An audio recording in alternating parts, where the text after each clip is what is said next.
Today, I'm going to explain a horror movie called Humane. Spoilers ahead.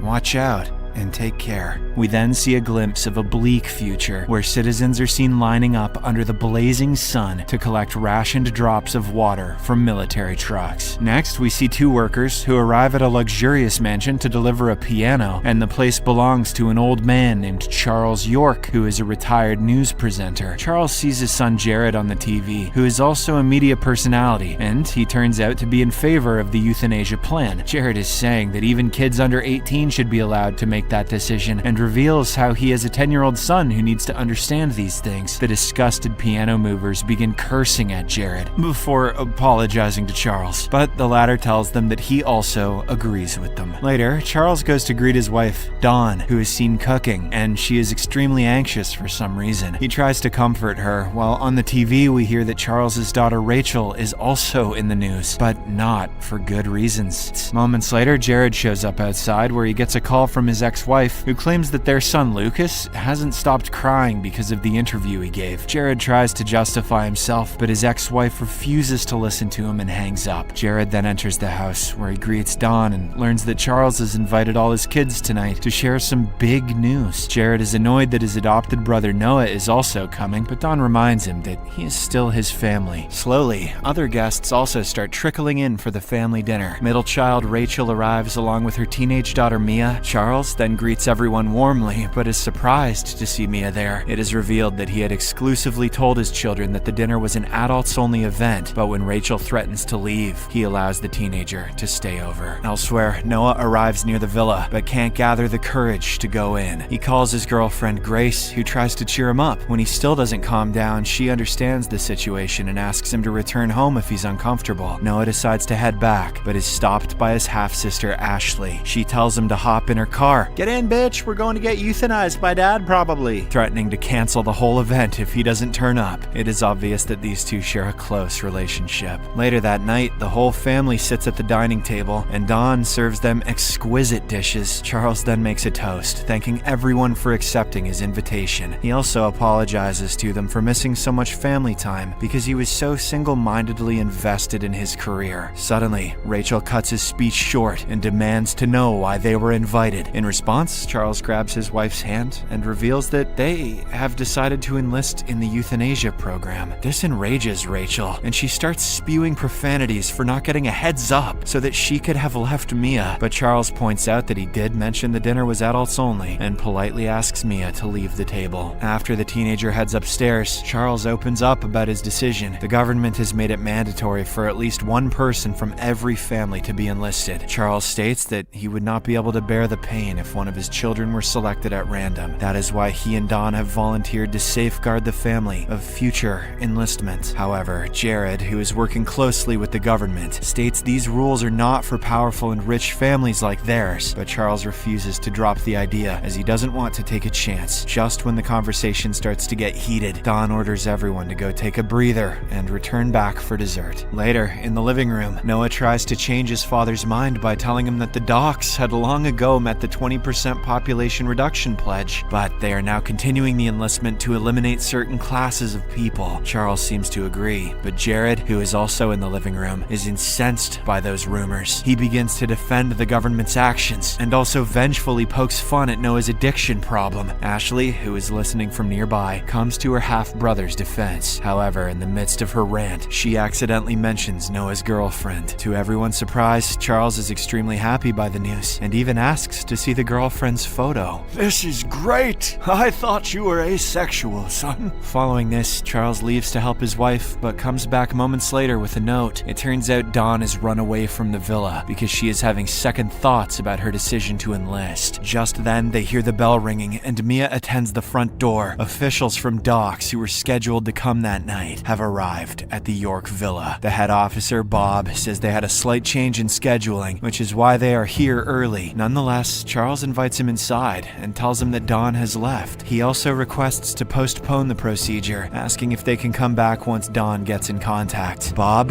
who seems like a friendly person, agrees to do so, but wants to talk to Charles in private. Once they are alone, the old man is given some cancellation papers to sign. He begins to read the documents and notices something that infuriates him. However, Bob says that if Charles refuses both options, his reputation, property, and money might go down the drain. The scene then shifts to a few moments later, where a visibly emotional Charles tells his children that he has decided to go ahead with the procedure, but he doesn't reveal what was on the cancellation papers. Next, Charles lays in bed while all his children stand around in despair. Bob then puts him to sleep, and soon he is euthanized. As the doc's staff take the body away, things start to get weird. Bob tells the York siblings that he needs a second cadaver since he was called here to collect 2 bodies. An angry Noah threatens him and asks him to leave, but several doc's personnel come in with guns. Bob then explains that they have 2 hours to decide who will take Dawn's place. When Jared tries to call his contact in the government, he realizes that Bob and his men have scrambled the house. No call, text, or internet connection can go through the villa. Docs also seems to have a laundry list of everyone's browser history, emails, DMs, and their internet footprint. Bob breaks down this information to the siblings, saying he knows everything about their private lives. Noah torrents 4K movies and Jared is into hentai. I'll let you guess which is worse. He also points out that Mia is exempt from the enlistment as she is a minor. He then takes the teenager to his caravan, leaving the adults to decide who should volunteer to end their lives. Just in case they can't, he will return and decide their fate. After a while, the siblings gather in the living room, and Jared immediately suggests Noah should sacrifice himself. He alleges that Noah was given all the opportunities despite being adopted, but he blew everything by drinking and killing a woman in an accident. A visibly emotional Noah retaliates that he came here to apologize and doesn't want to die just yet. He then urges everyone to work together as per their father's wishes. Soon afterwards, they signal for Bob, who immediately comes to the villa. They ask how he will decide. If the family cannot come to a conclusion, the doc's officer smirks and tells them that he will decide by drawing straws. Just then, Rachel asks what would happen if they just delivered a dead body to him instead of doing the draw. Bob says that in such cases, the paperwork would be hard to manage, but also points out that any dead body is better than no dead body. After the officer leaves, Rachel's vile, twisted side comes out. She admits to doing some horrible things in life, but she is not ready to throw her life away. Rachel then grabs a nearby knife and attacks Noah. The latter is caught off guard, but defends himself from being slashed. Despite everyone being surprised by her sudden actions, Rachel tries to convince her siblings to join her. She states that killing Noah will get them more of their father's money. Rachel specifically tells Ashley that she can use the cash to fulfill her dreams of being an actress. Noah believes that she won't turn on him as they share a close bond, but to his utter surprise, Ashley decides to support the other 2 siblings. Following this, Jared picks up a pointy object, and Rachel throws pepper spray towards Ashley. They then surround a visibly distressed Noah, but he beats them and tries to run inside a nearby room to hide. Just as he is about to close the room's door, Rachel throws a knife at him. Back in the doc's camper van, Bob gets the news that Dawn has surrendered herself. Surprisingly, he tells his men to take her to the headquarters instead, and not to reveal this information to the family. Inside the villa, Noah locks himself in his father's room, and we see that he was stabbed in the back by the knife. With time running out, he texts Grace and throws his phone far away from the villa so it picks up the signal. He then breaks a bench and grabs a piece of wood as a weapon. Next, he goes to the kitchen and prepares makeshift armor by wearing an apron and putting a steel plate in it. He soon finds Ashley hiding behind the kitchen's door all alone. She apologizes immediately, saying that she got carried away by Rachel's words. However, Noah replies that he came out to talk and not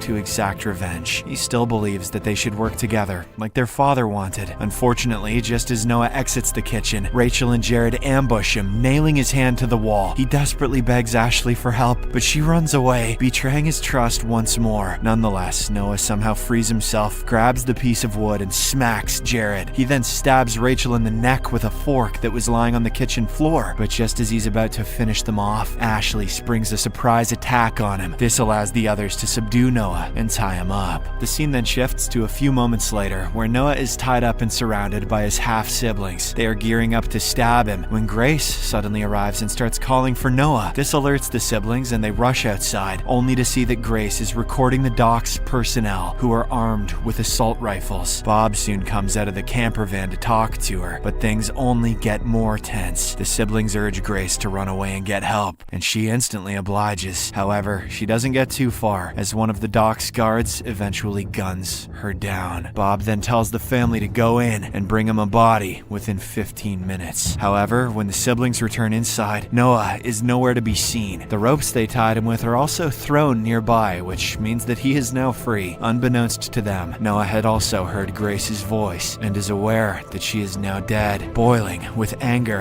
and vengeance, he soon cuts the house's power supply. This freaks out the other siblings, so they pick up some utensils as weapons. Soon enough, Noah ambushes them and stabs Ashley multiple times in the abdomen. He then attacks the rest, brutally knocking them down one by one. By the time he is done, all three are flat on the floor, bruised and exhausted. After the vicious fighting, all the siblings begin to cool down and reflect on their actions. Rachel, who has been nothing but selfish up until now, suddenly says that she will volunteer for euthanization, but Jared and Ashley object and say they also volunteer for the procedure, saying that they have been terrible siblings. Upon hearing this, Noah softens up and suggests that they don't have to volunteer. He proposes that they should all band together and kill Bob. The others immediately agree, but they first tend to Ashley's wounds. When the time runs out, Bob goes inside with his deputy Tom and sees the unconscious body of Ashley lying on the floor. The other siblings then arrive and Bob checks them for weapons, but this is when Ashley springs back and stabs Tom in his calves. The others take advantage of this distraction to pull out the knives they had hidden in a nearby flower vase. In the blink of an eye, Bob and Tom are held hostage, and they even force the rest of the dock's security guards to give up their weapons. Unfortunately, Ashley, who had been stabbed multiple times before, passes out. Bob tries to wriggle out, but Jared picks up a gun from the floor and knocks his lights out. When Bob regains consciousness, he finds himself strapped to a chair while the Yorks are getting ready to euthanize him. He warns them that if they kill a dock's officer, the state will get custody of their children, but the siblings ignore him and ready the equipment for the procedure. This is when Bob tries to negotiate with them and reveals that Don is at the dock's headquarters. If they set him free, he will make up a story that will allow all of them to live out their lives in peace alongside Don. The scene then shifts to a few days later, as Noah is at a concert playing his piano. His family, including Don, sits in the audience, proudly looking at him. It is revealed that they took Bob's deal and let him go. In return, the dock's officer made up a fake story declaring Grace and Ashley as voluntary enlisters.